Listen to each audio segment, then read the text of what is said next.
It's a beautiful sunny winter morning in Port Moody, and here we are at the end of 2016. The year's gone by so fast, who can believe that here we are already heading into 2017. So rather than our usual annual report, we're going to take a little tour around the city and see what's gone on in 2016, and maybe we're going to take a little trip through time as well. So we're starting right here on Marianne Cooper Way at the Ioko town site, and we're going to get in the car and we're going to take you for a little trip around the city. Of course, it's an electric car, so we're not going to burn any fossil fuels. We're going to sustainably drive around the city. Come along. The Ioko town site hosts the Ioko Ghost Town Days every fall. It's a great chance for us to bring people and to educate them on the history of Port Moody and the Ioko town site, the refinery, and how the city came to be and how it grew around the mills and the refineries of days gone by. Of course, this is spearheaded by Marianne Cooper, who continues today to be a real champion of everything for heritage in the city of Port Moody. As we drive out Ioko Road, we know this is an area where people have real concerns with our zoning bylaw and what types of buildings it allows to be built in the residential neighborhoods. This is one of the reasons we're revisiting the zoning bylaw, and an update is coming early in the new year. This will also include some of the concepts of our OCP, like small lot subdivision, laneway housing, and other adaptable forms of housing, and opportunities for us to find more affordability in an increasingly expensive region. In 2016, through an agreement with Port of Vancouver, the city completed the designated anchorage area. This allows the city to have some authority over a designated area in the Burrard Inlet where we can take care of boats and make sure that they're insured and that they're not just left abandoned in our inlet. Hopefully this will help with the reduction in boats that are washing up on the beach or leaking fuel into the inlet or causing environmental damage and costing a whole lot of money when they need to be recovered.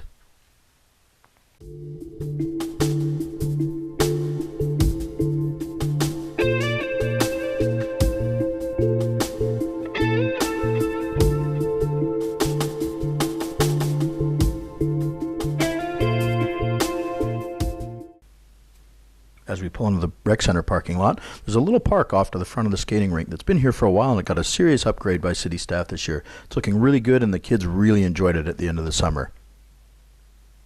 Inside the rec center is the City of Port Moody Sports Display Award. The Sports Display Award is our version of the Port Moody Hall of Fame, and this year we had 3 inductees: Jerry Donnelly, a fabulous women's soccer player; Wayne Norton, the Canadian Baseball Hall of Fame member; and Jay Prentice, a Special Olympic gold medalist. I hope you'll join all of us in saying hurrah to these folks, and come on down and check out the Sports Display Awards.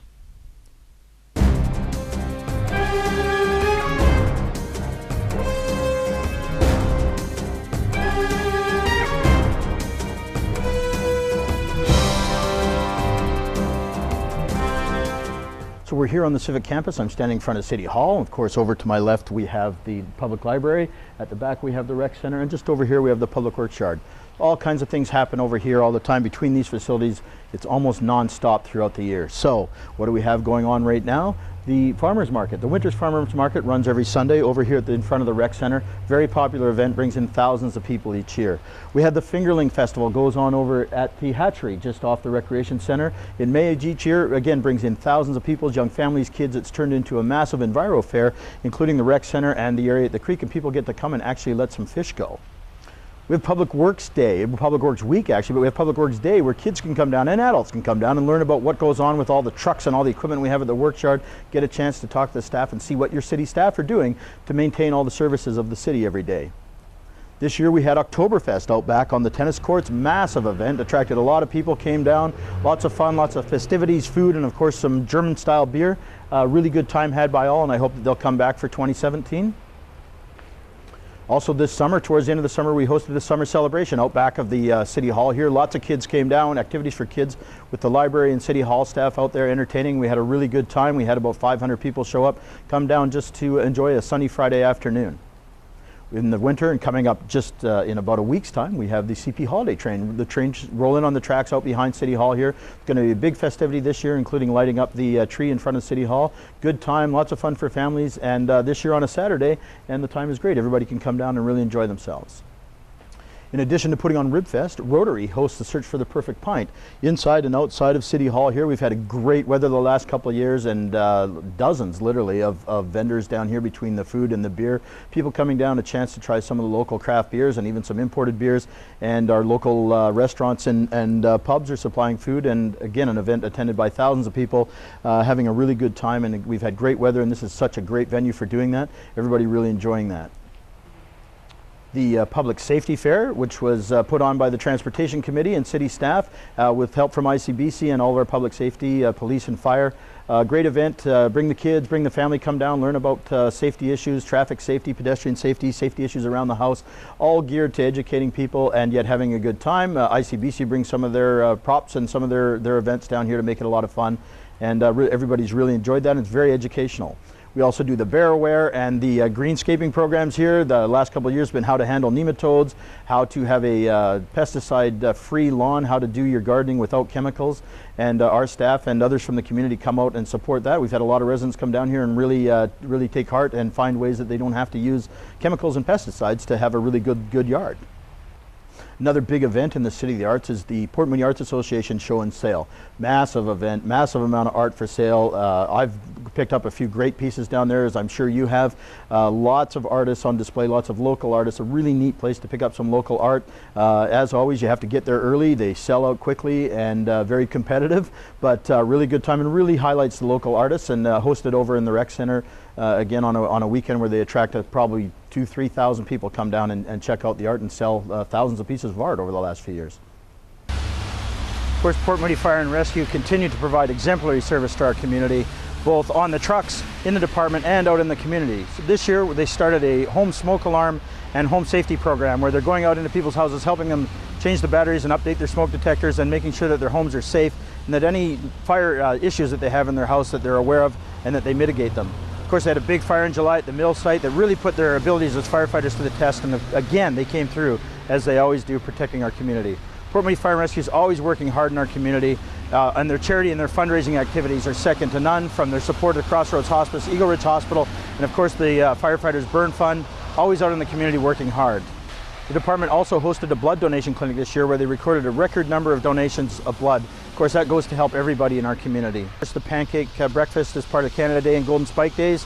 Always a very popular event in the community. Thousands of people come down and enjoy pancakes made by the volunteers and the career firefighters, get a tour of the hall, learn a little bit about what they go through in their jobs, how firefighting works, and what they're doing to keep the community safe. And it's a great chance just to get to know each other, have the kids come down, really enjoy what's going on here in the department. Coronation Park neighborhood is another neighborhood that's the subject of a neighborhood area plan. During the OCP discussion, this neighborhood was put off knowing that the Evergreen Line was coming and a more fulsome conversation had to take place with the residents. Those conversations are ongoing, and it looks like we're moving towards some new land use and zoning in that neighborhood, which will be coming early in 2017.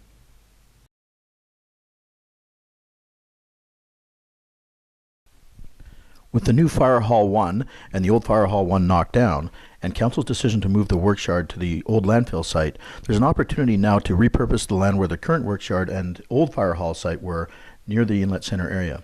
What does that look like? We're working with the community to find out what sort of development we can have there and what makes sense to meet the needs and wishes of the community.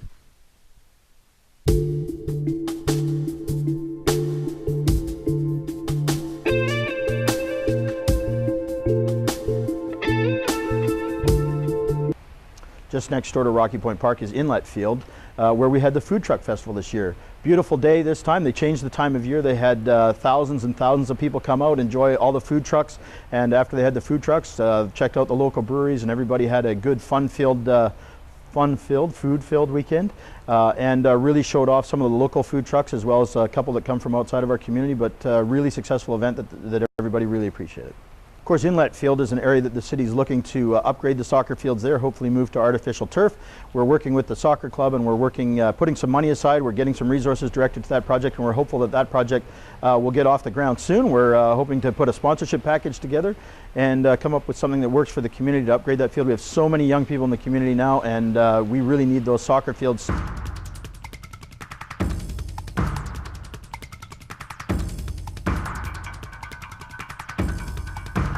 We're here at Rocky Point Park, Port Moody's signature park, and home to so many great events that go on throughout the year. Maybe not today in the snow, and it's hard to remember sometimes how great it can be down here in the summer when we're in this kind of weather, but there's so many great events went down here this summer, just a few of which. Golden Spike Days Society puts on a great event down here, and this year, combined with Canada Day, with the city and the 5440 concert, tens of thousands of people went through here. Rib Fest, tens of thousands of people went through here for Rib Fest, enjoyed some ribs, some music, a great time put on by Rotary and George Balzer and the Summer Sunday Concert group putting on the music for that event. Hundreds of people turned out at Rocky Point for the Burrard Fish Festival. 3-day event this year to celebrate the fish coming home and coming up into Burrard Inlet. Again, we had CTV and Tamara's block party for babies back here this year. Great time, lots of families down here at Rocky Point. Park was full of people, as it always is. A really good time, and thanks to CTV for doing that. Rocky Point Park is also the venue for dozens of community events down here that aren't put on by the city, but done in partnership with the city. The MS Walk, the Terry Fox Run, the Daffodil Run, the Innovative Fitness Adventure Challenge. So many events that take place down here, and this park is such a beautiful backdrop when people come down here to celebrate. This year we partnered with Coquitlam and we had the 55+ games here at Rocky Point Park, where they did the paddling out on the water of Burrard Inlet, and really a great celebration. We had the finals and the award ceremonies right here on this stage. Of course, one of the super popular events at Rocky Point Park, the Summer Sunday Concert Series. George Balzer puts on the event. It's free for everybody. We have tens of thousands of people come down here throughout the summer, July and August. Free concerts, everybody having a great time, great selection of music. Every Sunday, fill the park with people really just kicking back and enjoying Port Moody. It's really become a tourist attraction for the city. City had a couple of infrastructure projects here in the park this year. The new bike station over just in front of the ice cream shop, nice little spot where you can fix a flat, pump up the air in your tires in your bike. Really neat little multi-purpose station. Also, the swing, the parent-child swing that was installed over at the swing set over here, really neat little thing where you and your kids can be on the swing at the same time. That garnered a lot of attention and had a lot of use throughout the summer. Of course, Rocky Point Park, always busy, bursting at its seams, and this is one of the areas where Council is working as our plans move forward to identify where do we get new park space and how do we accommodate the new residents that are coming to Port Moody so that they can live, work, and play in our community and come to parks like this and have a great time. As we leave Rocky Point, we head through the Brewery District, past the museum, and up over the Moody Street overpass and onto Clark Street. Old Moody Center is an area that's undergoing some rebirth and some new businesses moving in, and it's getting very exciting in this area. City Council and staff will continue to try to attract businesses to this area and preserve the heritage preservation and the character down in this area. Driving through Moody Center and the old town of Port Moody, we're reminded that the number one concern of residents is transportation and traffic-related issues. The Master Transportation Plan is undergoing public consultation with stakeholder groups, residents, and the community, and now it's almost ready to come back to the public to make sure that the plan captures the concerns that have been addressed and how we can handle them and what we can do to move forward. This should be coming back to Council early in the new year for consultation with the public. The old landfill site on Barnett Highway is an opportunity for the city to repurpose land that's no longer being used for other uses. As a result, Council's decided that this would be a good location for the works yard, and moving it out here may have other opportunities for other businesses or other city functions to locate here as well. The process is ongoing. There's been one open house, and there will be more on that early in the new year as well. As we head up Clark Road or Snake Hill into the Glenair area, we can see that there's been a lot of improvements on the street recently. Engineering staff combined a water main project with Evergreen Line funding to repair the street as a result of the tunnel boring that went underneath, and they've managed to make significant improvements to the hill, which has long been a safety concern. There's now centerline barriers and other methods of keeping people from going off the road. Hopefully this will make it a lot safer in the future. The engineering work continues through College Park, where again, staff have been combining roadworks project with utility projects and doing a lot of upgrades as the infrastructure in College Park is starting to get towards that age where it needs to be replaced.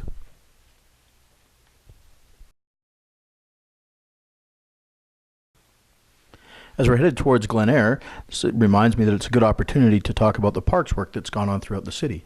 Not only in the signature parks of Old Orchard and Rocky Point Park and the Shoreline Trail, but staff have been busy working in the pocket parks, these small parks in the neighborhoods that serve the local residents.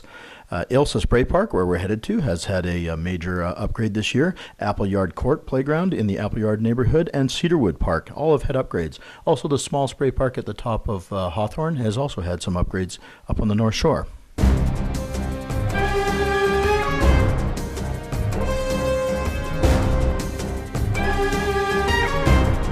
While we're driving through Glenair, I just wanted to point out that there's lots of stuff has gone on in the city this year that wasn't able to make it in this video. I was trying to keep this video short, but there's just so much going on. So hopefully we've kept it reasonably short and yet captured some of what's going on.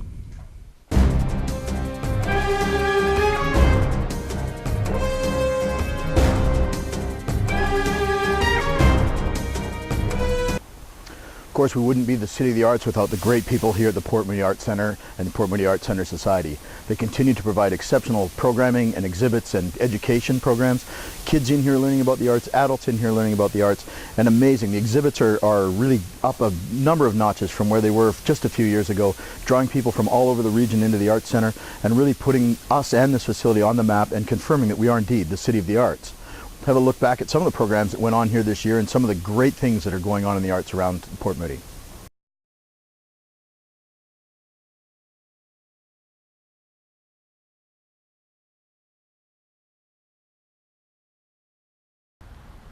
So the Kyle Center was one of the facilities that we were doing public consultation on in 2016. Both physically and functionally, this facility isn't serving the needs of our community. So we're engaging with the community to find out, what do we want to do here? Do we want to tear the building down and build something different? Do we want to renovate? Do we want to expand? What do we want in this neighborhood? What do the residents want here? And how do we have a facility here that's giving back and serving the community?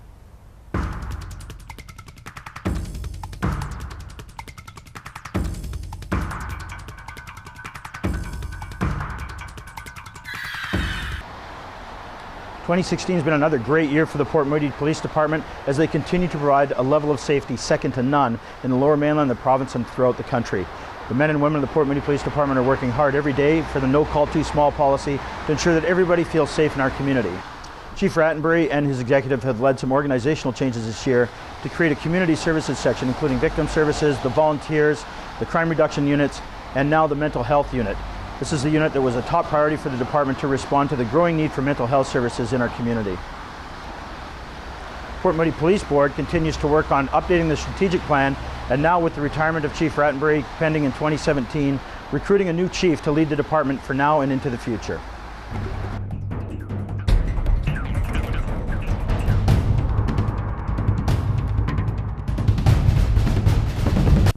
The area around the Moody Center SkyTrain station is another area where a neighborhood area plan is being developed. Staff are working in the community to building on our OCP in recognition of the fact that with the SkyTrain station, the landscape there will change and there will be development. What that development looks like, what scale, how many, how much, that's what the conversation is about, and that will be moving forward in early 2017 as well.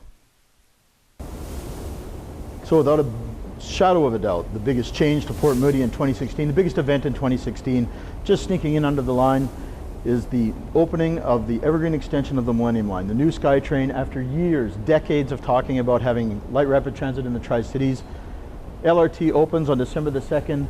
We're now able to get on the Millennium extension and go anywhere we want in the Lower Mainland. We can go to New Westminster, Burnaby, Richmond, Vancouver. We're able to travel smartly, efficiently, cheaply, get around the region, and in days like the snow days that we've been having, great that we have this service here now available to us, and really broadens our opportunities in Port Moody. Allows people to come into Port Moody. We're going to attract people here to our wonderful shops, restaurants, tourist attractions, and allows us to move more freely around the region when we want to go downtown or we want to go somewhere else like Burnaby or Richmond. Opens up opportunities for people to have their employees coming and going from work, opportunities for young people to come in and out of Port Moody. Students going to UBC or SFU can more easily get on the train, get to where they're going, jump on, jump off, a really great way of getting around. And as I said, after years and years of waiting, we finally have the service in Port Moody. Really looking forward to this, just changing the way we live and opening up opportunities for our residents to get around the region more freely.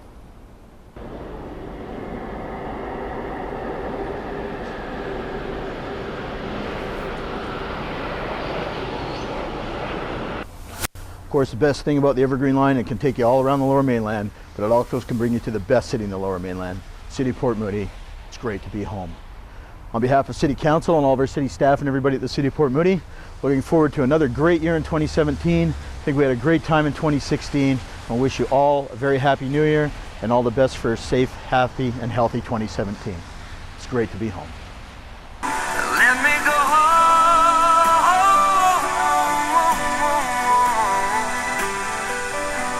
It'll all be alright. I'll be home tonight. I'm coming back.